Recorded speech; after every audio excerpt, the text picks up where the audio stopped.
안녕하세요. 프레드릭의 스포츠 섹션입니다. 한국의 오현규 선수가 출전한 셀틱이 유럽 스코틀랜드 프리미어십 정규리그에서 4경기를 남겨둔 채 조기 우승을 확정지었는데요. 얼마 전 나폴리의 김민재 선수가 5경기를 남겨둔 채 조기 우승을 확정지은 데 이어 한국인 선수로는 두 번째 유럽리그에서 우승을 거머쥐게 되었습니다. 또한 오현규 선수는 우승을 확정지은 이날 경기에서 두 번째 골이자 쐐기골까지 터뜨려 팀의 2대0 완승을 이끈 주역의 하나로 그 기쁨을 더하였습니다. 오현규 선수의 우승 그리고 멋진 득점까지 진심으로 축하드립니다. 오현규는 셀틱이 1대0으로 앞서고 있던 상황에서 후반 25분에 교체로 출전했고 후반 35분 좌측에서 넘어온 크로스를 문전으로 쇄도하며 슬라이딩으로 차넣어 리그 3호 골을 터뜨렸습니다. 오현규 선수는 올해 1월 K리그 수원 삼성에서 셀틱으로 이적한 후 첫 시즌에 바로 유럽에서 정규리그 우승을 차지하게 되었는데요. 오현규는 이날까지 리그 12경기에 출전하여 3골을 기록하고 있는데요. 오현규 선수는 다음 달 4일 인버네스를 상대로 셀틱이 스코티시컵 결승에서 승리하게 된다면 지난 2월 리그컵에서 우승한 데 이어 유럽 진출 첫 시즌에 영광의 트래블을 달성하게 됩니다. 물론 이때의 트래블은 통상적으로 유럽에서 진정한 의미의 트래블이라고 할 수 있는 유럽 챔피언스 리그는 포함되지 않은 미니 트래블이라고 할 수 있지만 이 또한 쉽지 않은 영광스러운 쾌거입니다. 이 경기와 관련하여 오늘은 영국의 일간지 The Sun의 기사 내용을 보시겠습니다.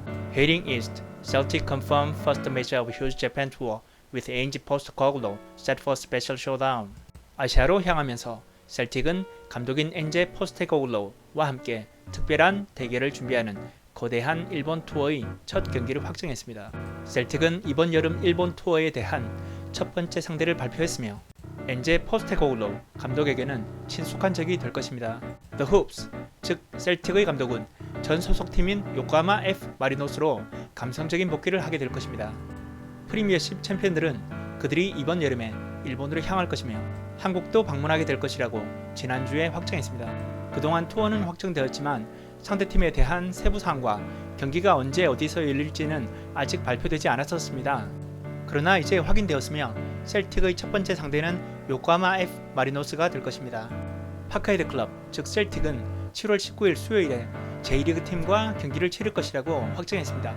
그 경기는 7만 2천석 규모의 닛산 스타디움에서 열리게 됩니다. 2021년 여름 요코하마에서 자신의 감독 역할을 떠나 셀틱에 입단한 포스테코글루 감독에게는 분명 특별한 기회가 될 것입니다. 그가 스코틀랜드에서 했던 것처럼 포스테코글루는 구단의 운명을 바꿔 2019년 당시에도 15년 만에 처음으로 일본 타이틀 즉 J리그 우승을 이끌었습니다. 셀틱의 감독은 친숙한 경기장인 홈구장으로 돌아온 것에 대해 다음과 같이 말했습니다. I'm delighted to be taking Celtic to Japan this summer, and it's a tour made even more special by the prospect of facing my old team, Yokohama F Marinos. 올여름 셀틱을 일본으로 데려가게 되어 기쁩니다. 저의 예전 팀인 요코하마 F 마리노스와 맞붙게 되어 더욱 특별한 투어가 되었습니다. 셀틱의 감독인 엔제 포스테코글루는 이번 여름 다시 아시아 이적 시장에 진출할 계획을 밝혔습니다. 엔제 포스테코글루는 아시아 이적 시장에서 더 많은 공략을 계획하고 있다고 밝혔습니다. 셀틱 감독은 이미 일본 선수 5명과 한국 공격수 오현규를 스쿼드에 보유하고 있습니다. 셀틱의 감독은 정기적으로 아시아 시장을 바라보고 있습니다. 그리고 포스테코글루는 29골 스트라이커 교토 후루하시와 같은 그의 극동지역 스타들이 올여름 그의 최고의 세일즈맨이 될 수 있다고 여기고 있습니다. 이 호주인 에제 포스테코글루는 그의 일본인 선수와 한국인 선수가 가지고 있는 그러한 경험이 그가 잠재적으로 새로운 아시아 선수 영입을 이끌어낼 수 있는 그 어떤 것보다도 더 나을 것이라고 믿습니다. 이번 주말 타인캐슬에서 하츠를 상대로 승리를 거두며 12시즌 동안 11번째 타이틀을 거머쥔 셀틱 팀을 위해 이번 여름에는 리빌딩이 그리 많지 않을 것이라고 그 셀틱 감독은 인정합니다. 그러나 그는 그의 일본 선수들이 그들의 역할을 할 수 있다고 강조했습니다. 여기서 BHOY는 머이의 스코틀랜드식 방언입니다. 셀틱으로 새로 영입된 지 얼마 되지 않은 오현규 선수가 아직까지는 일본 선수들보다 팀 내에서 입지가 두드러지지 않은 단계인 것 같습니다. 여기에 온 모든 선수들은 모두가 얼마나 환영해 줬는지, 클럽이 그들을 어떻게 돌보아줬는지, 그들이 도시에서 얼마나 즐거운 시간을 보냈는지, 그리고 팬들이 그들을 어떻게 받아들였는지에 대해 감사했습니다. 우리가 무엇을 제공할 수 있는지를 사람들에게 말하려고 애쓰는 것보다 우리가 누구인지를 알릴 수 있다는 측면에서 우리에게는 더 좋은 무기입니다. 스쿼드의 핵심은 다음 시즌에도 변하지 않을 것입니다. 우리는 강화할 수 있는 부분을 살펴보고 있으며 적어도 두 군데는 그러한 필요성이 있다고 생각합니다. 하지만 여름 이적 시장에 들어가면 다른 어디에서 영향을 받을지는 알 수 없습니다. 그래서 우리가 해야 할 일은 결과가 어떻든 간에 준비가 되어 있다는 것을 확실히 하는 것입니다. 우리의 목표는 우리가 들어갈 때보다 더 강하게 다음 이적 시장에서 나오는 것입니다. 타인 캐슬에스의 승리는 포스테코글루의 두 번째 타이틀 획득을 의미합니다. The Hoops, 즉 셀틱은 다음 달 스코틀랜드컵 결승전에서 인버네스 케일리티스를 상대로 트래블을 달성할 수 있는 뜨거운 인기를 누리고 있으며 그 경기가 끝나면 포스테코글루와 그의 팀은 프리시즌 일정의 일부로 한국과 일본으로 향할 것입니다. 7월 26일 수원에서 황희찬이 뛰고 있는 울버햄튼과의 친선 경기가 확정되었으며 이후 일본전이 이어집니다. 포스테코글루는 그가 4년 동안 일했던 나라인 일본으로의 복귀를 고대하고 있습니다. 그는 다음과 같이 말했다. 개인적인 이유로 우리가 일본으로 가게 되어 기쁩니다. 이전에 호주로의 투어는 기뻤고 일본 투어로 나는 지금 기분이 좋습니다. 분명히 나는 그곳 일본에서 4년을 보냈고 그 나라와 그곳의 많은 사람들을 정말 잘 알고 있습니다. 더 중요한 것은 이 클럽이 범위를 넓히는 것입니다. 지난 18개월 동안 주로 일본과 한국에서 선수를 영입했기 때문에 그곳에서는 우리의 클럽에 대한 관심이 큽니다. 우리는 그들의 관심이 성장하기를 원합니다. 우리는 셀틱 서포터 수백만 명을 더 만들고 싶고 그곳에서의 우리의 존재는 특히 일본에서는 우리의 존재가 크게 인정받을 것입니다.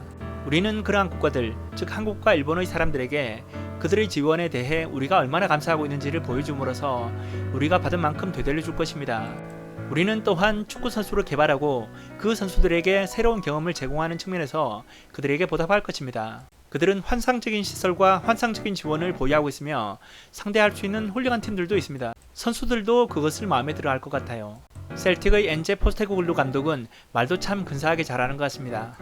예전에 거스 히딩크 감독이 2002년에 한국의 월드컵 4강 신화를 이루었던 것처럼 포스테코글루 감독 또한 아시아 클럽에서도 훌륭한 지도력을 발휘하는 능력이 있는 것 같습니다. 그런데 거스 히딩크 감독은 네덜란드와 한국, 호주 그리고 러시아에서도 지도자 생활을 할 때 모두 성공을 했는데 왜 중국에서는 실패를 했을까요? 그것은 히딩크에게 문제가 있는 것이 아니라 중국 선수에게 문제가 있기 때문입니다. 제가 얼마 전 5월 7일에 업로드한 중국 슈퍼리그 김민재 평가라는 영상에서 언급했듯이 세계 3대 리그인 세리아A에 입단한 첫 시즌 만에 나폴리의 우승을 이끈 주역인 김민재 선수조차도 중국 슈퍼리그에서는 실력이 별로라고 하는 평가를 받았다고 말씀드린 적이 있는데요.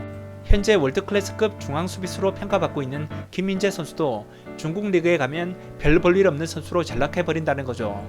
그러니까 아무리 우수한 감독이건 선수건 간에 아시아에서도 축구 랭킹이 뒤처져 있는 중국에만 가면 괜히 욕만 먹고 경질당하고 김민재 선수도 물론 김민재가 원해서 나폴리로 이적한 것은 맞지만 만약 계속 중국에 있겠다고 했으면 김민재도 아마 중국인들에게 경질, 선수로서는 퇴출 당하지 않았을까요? 2018년 9월 중국 21세 이하 축구대표팀 사령탑으로 부임한 히딩크 감독은 결국 1년 만에 중국과 결별했는데요.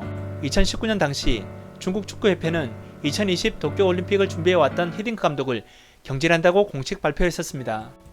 얘네들은 자기들이 잘못하고서는 무조건 경질한대. 이런 경우에 떠오르는 말이 하나 있는데요. 소귀의 경 읽기, 한자성어로는 우이독경이라고 하죠. 그런데 이것을 중국어로 표현하면 뚜에니오 단친, 소귀의 검고 듣기라고 합니다. 프레드릭의 스포츠 섹션이었습니다. 감사합니다.